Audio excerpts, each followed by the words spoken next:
tempat buang sampah, tempat buang kotoran, tempat limbah. Apa yang terjadi? Pasti sungai kita ini kotor. Kita lihat di negara-negara yang maju, yang namanya sungai, itu sumber kehidupan dan juga tradisi, ya, ini penting, yang sudah terbangun oleh leluhur kita tentang bagaimana kita menjaga tradisi itu. Misalnya istilah pamali gitu. Itu kan semangat yang ingin dibangun dari tradisi pamali itu kan adalah menjaga ekologi. Yang harus kita lakukan adalah apakah kita siap bersahabat dengan alam atau kita mau melawan alam.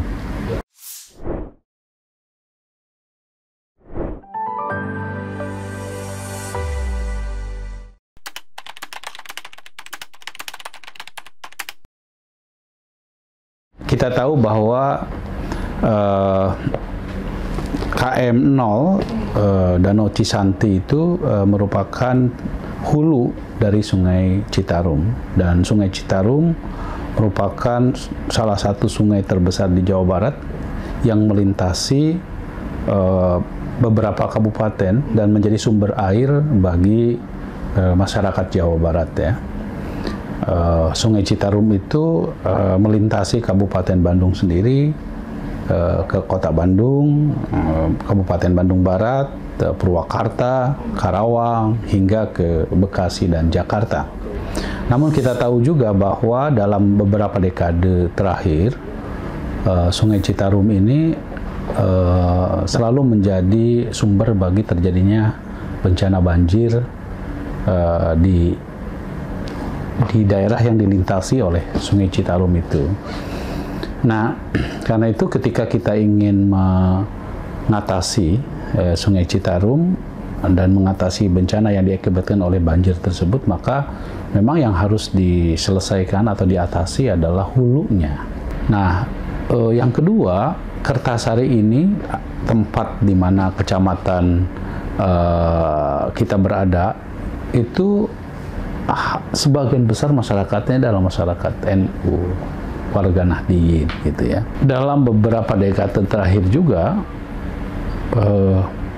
di seputaran Danau Cisanti tersebut, ya, itu memang mengalami kerusakan lingkungan.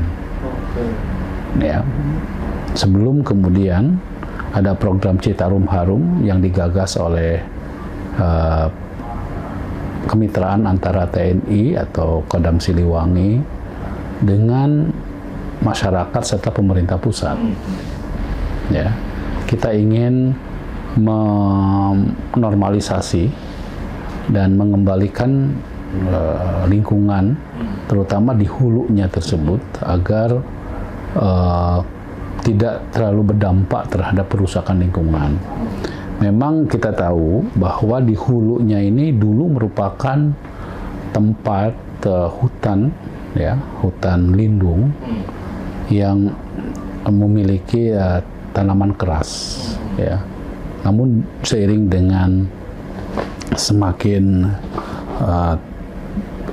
tingginya populasi, maka perlahan-lahan memang di daerah tersebut terjadi alih fungsi lahan yang asalnya dipergunakan untuk hutan, ya, sekarang beralih kepada tanaman hortikultura yang memang memiliki nilai keekonomian jangka pendek, gitu.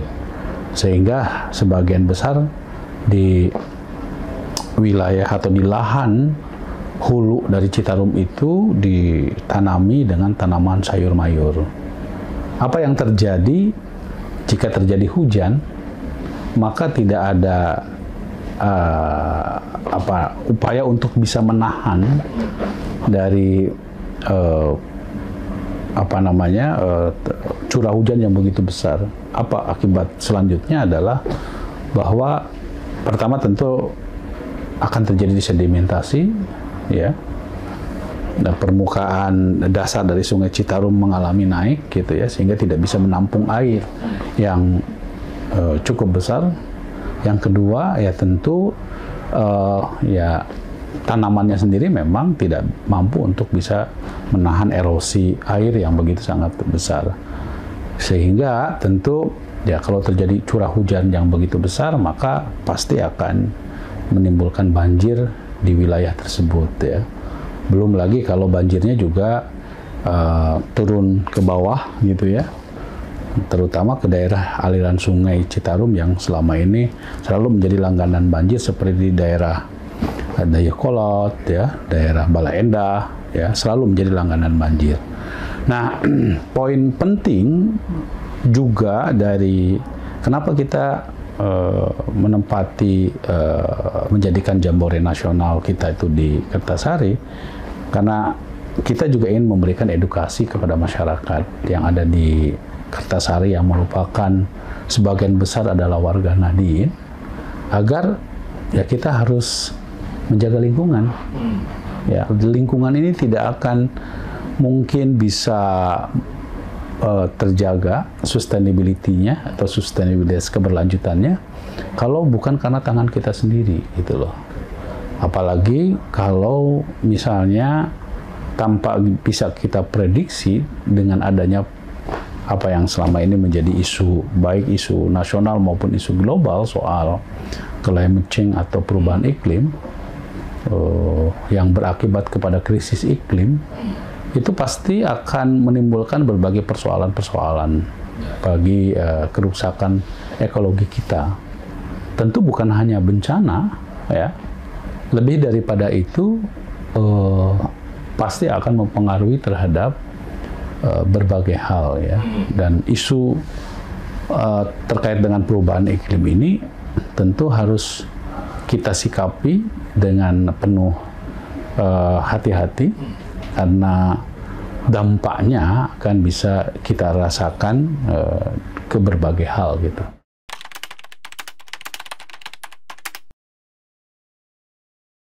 Pada awalnya memang sudah rusak, tapi sekarang sedang terus didorong melalui program Citarum Harum tersebut, ya. Tentu Cisanti lebih jernih sekarang gitu ya, karena program Citarum Harum, dan saya kira memang program tersebut harus terus kita dorong, ya.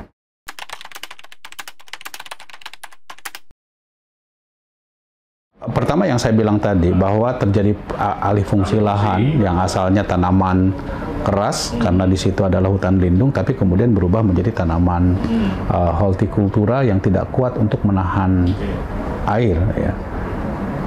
Keuntungan ekonomisnya memang ada dengan tanaman hortikultura tersebut, karena sayur-sayuran tentu usianya sangat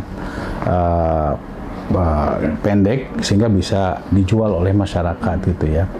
Tetapi ongkosnya mahal. Ya. Makanya kemudian melalui program Citarum Harum itu juga didorong penanaman pohon keras gitu ya. Tetapi memiliki nilai keekonomian yang lebih cepat gitu. Misalnya penanaman kopi, penanaman pohon sukun, penanaman pohon alpukat dan lain sebagainya. Itu dalam rangka juga tentu kita harus mencari satu komoditas pohon yang jenis pohon yang memang juga memiliki nilai keekonomian, tentu tidak secepat misalnya program jenis pohon yang tidak mampu untuk menahan air itu gitu, seperti misalnya sayur-sayuran, ya, seperti misalnya kol itu kan nggak bisa gitu, amblas itu semua gitu. Nah, dengan adanya terus diberikan edukasi kepada masyarakat dengan program itu. Yang ketiga tentu juga ya daerah Citarum itu memang sudah menjadi pusat pembuangan limbah industri. Nah, ini juga memang perlu ada ketegasan ya dari pengambil kebijakan soal bagaimana kita ya bukan hanya semata-mata soal mendorong pembangunan tetapi juga harus memperhatikan aspek sustainabilitasnya tersebut gitu loh. Jadi jangan sampai limbah industri itu dibuang seenaknya gitu ya ke aliran sungai. Nah, ini penting ya, memberikan pesan kepada kita semua, kepada masyarakat gitu, dengan kegiatan Jambore Nasional di hulu Sungai Citarum ini ya, agar memang masyarakat memperhatikan lingkungan, ya, memperhatikan ekologi, agar karena ekologi itu menjadi sumber bagi kehidupan kita, ya. Saya menyampaikan dalam berbagai kesempatan ya, bahwa yang selalu menjadi sumber konflik manusia itu 3. Yang saya sebut sebagai view. Apa itu? Food. Ya, food itu soal pangan. Yang kedua adalah energi. Ya. Energi ini selalu menjadi sumber konflik. Di Timur Tengah kan salah satu sumber konflik bagi antar negara mereka adalah energi. Ya, minyak, gas. Ya. Dan yang terakhir adalah water, air. Nah, ini semua harus kita jaga. Dan semua dipengaruhi oleh sejauh mana kita mampu untuk menjaga lingkungan kita, gitu. Kalau kita, nah ini juga kaitannya dengan perubahan iklim, ya. Apa yang terjadi dengan perubahan iklim itu pasti berdampak terhadap ketahanan atau keresiliensi ya bagi suatu bangsa. Gitu. Kalau kita tidak memiliki ketahanan dalam menjaga perubahan iklim tersebut, maka kita sudah bisa merasakan saat ini, ya. Nah, kalau kita rujuk kepada berbagai sumber-sumber akademik, perubahan iklim tersebut memang sudah nyata adanya. Yang paling mutakhir misalnya, ya, tingginya suhu di beberapa negara di Eropa, termasuk juga di Asia, itu berimplikasi terhadap daya tahan dari masyarakat tersebut. Misalnya kita kemarin membaca di beberapa media di Thailand terjadi kenaikan suhu ekstrim. Di Vietnam juga sama demikian. Di India, di beberapa negara Eropa juga sama demikian. Suhu bisa mencapai 50 derajat, ya. Tentu perubahan iklim itu bisa disebabkan karena 2 hal, ya. Disebabkan karena tangan-tangan manusia dan juga karena memang proses alam yang tentu juga disebabkan karena mekanisme alamiah, gitu. Tapi tentu ini harus kita mitigasi, ya. Saya dalam berbagai kesempatan selalu mengingat ya, waktu kita masih kecil kan kita selalu mengingat tuh bulan-bulan tertentu. Misalnya kalau di belakangnya bulan September, Oktober, November, Desember, itu pasti dimaknai musim hujan. Ya. Tapi kalau sekarang kita lihat dan kita rasakan, yang pun juga bisa kemarau. Dan juga di luar bulan itu juga ada juga hujannya. Sekarang misalnya hari ini kita bulan Mei kan hujan. di beberapa tempat di Indonesia juga mengalami banjir bandang, gitu. Nah, fenomena seperti ini memang sudah menunjukkan bahwa dunia sudah mulai mengalami krisis iklim yang perlu kita antisipasi, kita mitigasi, gitu, ya, agar krisis iklim ini tidak berdampak terlalu begitu besar terhadap kehidupan dalam berbagai seginya. Dan misalnya ya, dalam 2 tahun terakhir ini kan kita merasakan bagaimana masa tanam kita juga mengalami perubahan dan mengalami keterlambatan masa tanam. Harusnya masa tanam itu pada bulan November, Desember yang lalu, tetapi mundur menjadi bulan Februari yang lalu, di awal tahun. Apa implikasi dari keterlambatan masa tanam? Tentu itu mempengaruhi terhadap ketersediaan stok pangan. Ya. Kalau tidak diantisipasi, maka ya akan terjadi kelaparan, ketersediaan pangan. Gitu. Belum lagi, misalnya kalau kita lihat juga dampak dari geopolitik dunia yang juga mempengaruhi terhadap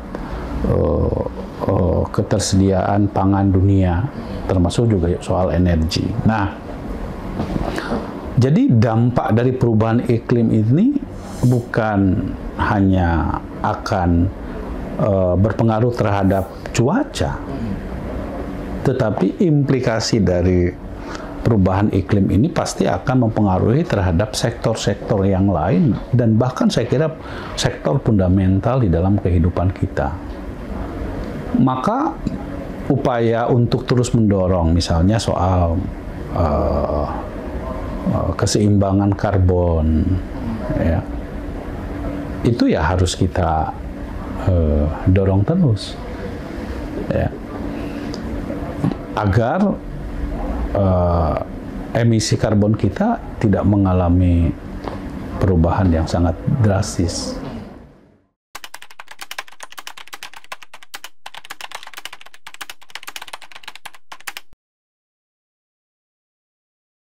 Sebagai mitigasi ya saya kira salah satu di antara cara ya, karena kan kita tahu juga pembuangan emisi karbon akibat dari kendaraan dan industri itu menurut riset masalah serius yang harus ditangani. Mungkin sekarang karena kita masih musim hujan, ya,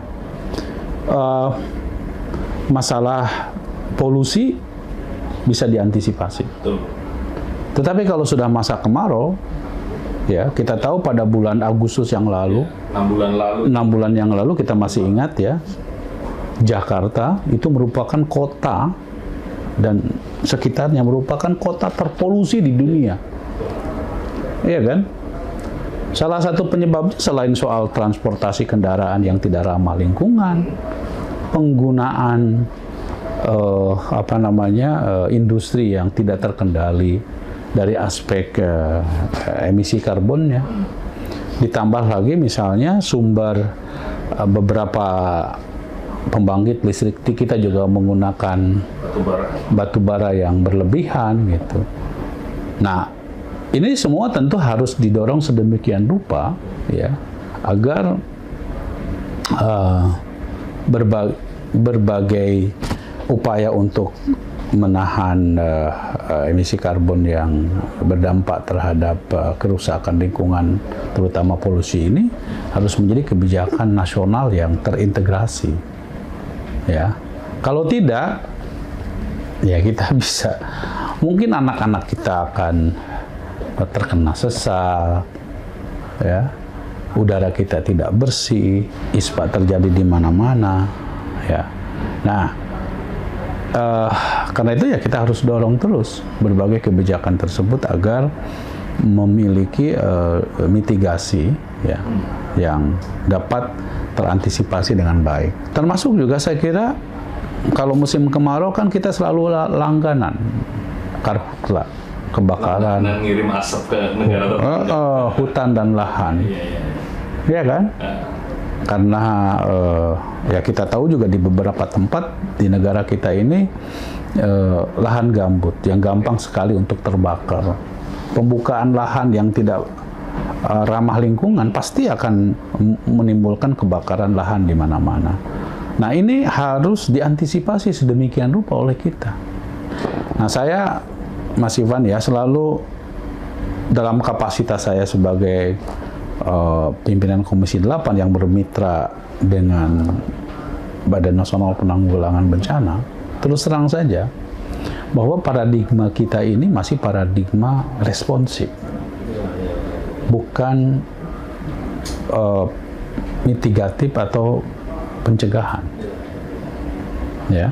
Responsif itu maksudnya ada kasus baru respon, ada bencana baru respon. Nah, harusnya pendekatan kita ini adalah pendekatan yang sifatnya mitigatif. Oke. Ya, saya ambil contoh misalnya. Menurut saya pendekatan kita dalam konteks pembangunan lah, katakanlah begitu ya, itu masih pendekatannya juga tidak memperhatikan aspek sustainability itu. Tata ruang kita masih belum memperhatikan ya aspek sustainability dengan mempertimbangkan risiko bencana. Ya, saya ambil contoh misalnya,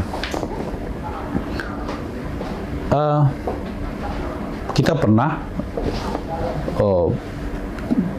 menghadapi bencana likuifaksi di satu daerah, tidak perlu saya sebutkan daerahnya. Di daerah itu, ya, tahun 60-an pernah juga terjadi hal yang sama, ya, tetapi orang lupa. Lalu kemudian pemerintah daerahnya memberikan izin untuk membuat pemukiman di daerah tersebut. Apa yang terjadi tahun 2019 yang lalu? Terjadi di tempat yang sama, peristiwa bencana yang sama. Artinya apa? Artinya ya tata ruang kita tidak memperhatikan aspek historis dari kebencanaan itu. Padahal kita tahu yang namanya salah satu di antara bencana itu kan biasanya dilihat dari siklusnya, gitu ya. Harusnya itu juga diperhatikan. Selain soal kita tidak memiliki paradigma mitigasi di dalam kebencanaan kita, yang kedua, masyarakat kita pun juga belum terbiasa untuk menjaga lingkungan dengan memperhatikan aspek kebencanaan itu. Saya ambil contoh yang sederhana aja lah.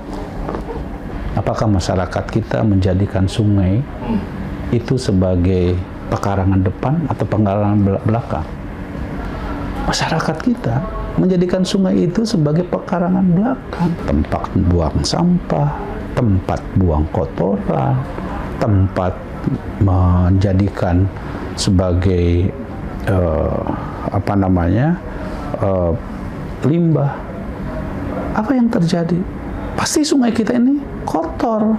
Kita lihat di negara-negara yang maju, yang namanya sungai itu sumber kehidupan, di mana sungai itu ya dijadikan sebagai pekarangan depan, karena disitulah kemudian dijadikan sebagai transportasi, ya kan? Sehingga apa yang terjadi? Ya sungainya bersih. Dan kita tahu bahwa peradaban besar kita di dunia, sungai Efrat, sungai Mesopotamia dan lain sebagainya, sungai Nil itu semua adalah sebagai sumber peradaban. Nah, kesadaran ini juga penting. Makanya ketika misalnya NU dalam satu abad lahirnya NU, kita mengambil tema merawat jagat, membangun peradaban, sebetulnya sangat relevan sekali dengan bagaimana kita menjaga ekologi. Tidak mungkin peradaban itu bisa terbangun kalau jagatnya itu rusak. Ya, tentu kerusakan itu disebabkan karena memang kita tidak memiliki satu paradigma tentang menjaga alam ini. Salah satunya adalah kalau kita masih berpikir bahwa pembangunan kita hanya lebih mementingkan aspek eksplorasi alam yang berorientasi pada ekonomi belaka, pasti peradabannya tidak akan pernah sustain, gitu. Karena itu peradaban sebuah bangsa itu juga tergantung dari sejauh mana dia mampu untuk menjaga alamnya, gitu. Kita tahu bahwa Indonesia ini melimpah sekali sumber daya alam, dianugerahkan oleh Allah. Tetapi tentu kita bukan hanya sekedar mengeksploitasi alamnya tersebut, ya. Tetapi harus dipikirkan juga soal sustainabilitas dari lingkungan kita. Nah, saya kira banyak sekali kajian-kajian yang dilakukan oleh para pakar, para ahli, bahwa Indonesia ini adalah ring of fire, ya. Negara yang jenis bencana apapun ada di Indonesia, ya. Dari kalau orang tinggal di gunung, khawatir gunung meletus. Kalau orang tinggal di pantai, khawatir terjadi tsunami. Kalau orang tinggal di lereng gunung, khawatir terjadi longsor, ya kan? Belum lagi angin puting beliung juga terjadi di mana-mana. Terakhir di Kabupaten Bandung, di tempat saya, angin puting beliung menyapu beberapa kecamatan. Nah, karena itu maka buat kita, kewajiban kita adalah memastikan agar kita ini mampu untuk menjaga pelestarian alam itu, menjaga keseimbangan ekologis.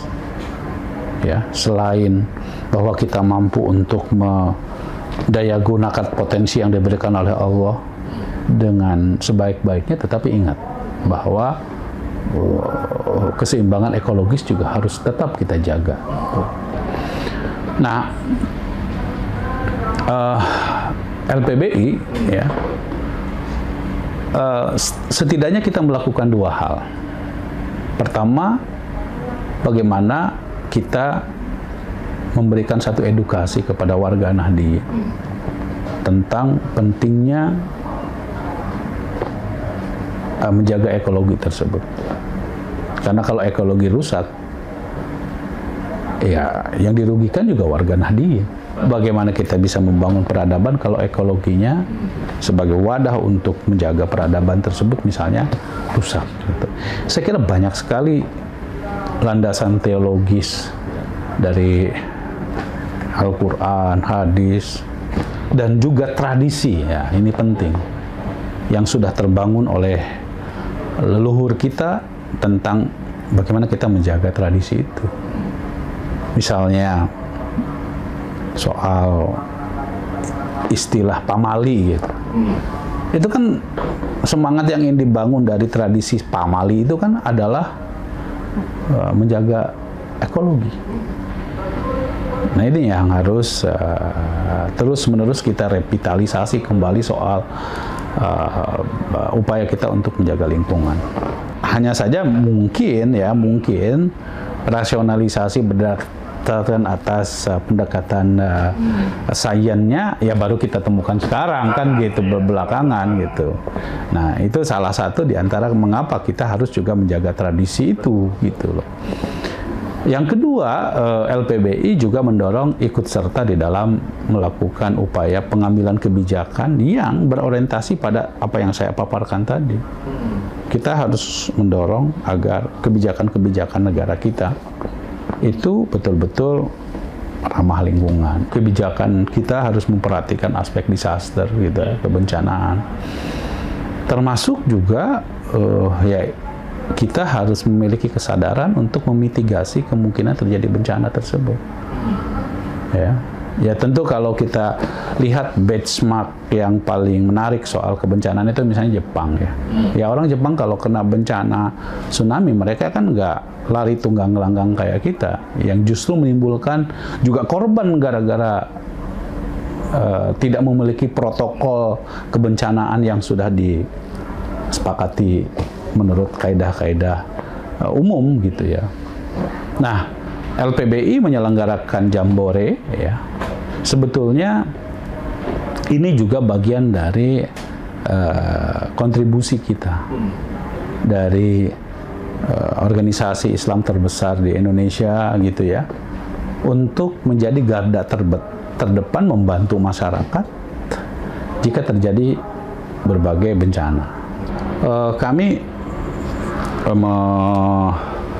bermitra juga dengan Badan Nasional Penanggulangan Bencana ya, dan juga dengan pemerintah untuk apa? Untuk meningkatkan kapasitas relawan LPBI agar memiliki keterampilan bagaimana evakuasi, bagaimana rescue, bagaimana menolong masyarakat jika terjadi bencana, termasuk juga soal manajemen kebencanaan kita. Itu penting sekali, ya. Dan salah satu saya kira kelebihan dari LPBI NU, kita bisa melakukan edukasi kepada masyarakat, tentu dengan pendekatan-pendekatan dan argumentasi teologis keagamaan yang tentu bisa lebih diterima oleh masyarakat itu sendiri. Karena selama ini juga LPBI cukup aktif berpartisipasi dalam misalnya mendorong pesantren hijau, ya. Kemudian kita juga di kalangan madrasah, di kalangan pesantren mendorong kurikulum yang berbasis pada pengurangan risiko bencana, gitu ya. Itu penting sekali dalam rangka, yaitu tadi pendekatannya kita ubah dari responsif menjadi mitigatif.